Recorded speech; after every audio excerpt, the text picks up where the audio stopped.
के तपाईलाई थाहा छ रक्षाबन्धन किन मनाइन्छ? यसको वास्तविक महत्त्व के हो? नमस्कार सम्पूर्ण दर्शकहरूमा।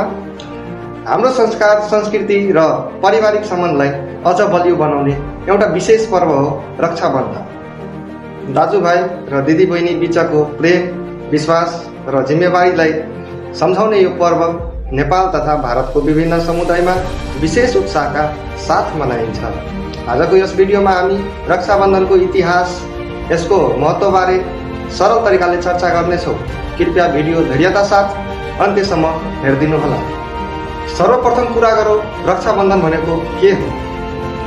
रक्षाबन्धन हिन्दू परम्परामा मनाइने महत्त्वपूर्ण पर्व हो।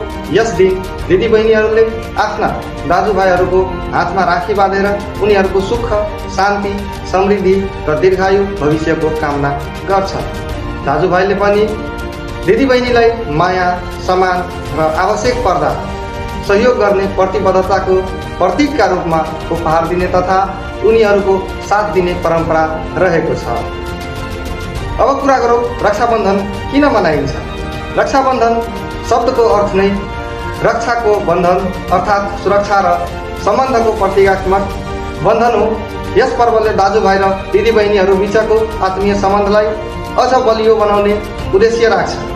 राखी केवल एउटा धागो मात्र होइन, यो माया, विश्वास, सम्मान र पारिवारिक एकताको प्रतीक हो। यस पर्वसँग जोडिएका विभिन्न धार्मिक तथा ऐतिहासिक कथाहरू पनि पाइन्छ। त्यसैले यसको परम्परा र मनाउने तरिका समुदाय तथा स्थान अनुसार फरक हुन सकिन्छ। अब कुरा गरौँ रक्षाबन्धनको महत्त्वबारे। रक्षाबन्धनको सबैभन्दा ठुलो महत्त्व भनेको दिदीबहिनी र दाजुभाइ बीचको सम्बन्ध बलियो बनाउनु हो।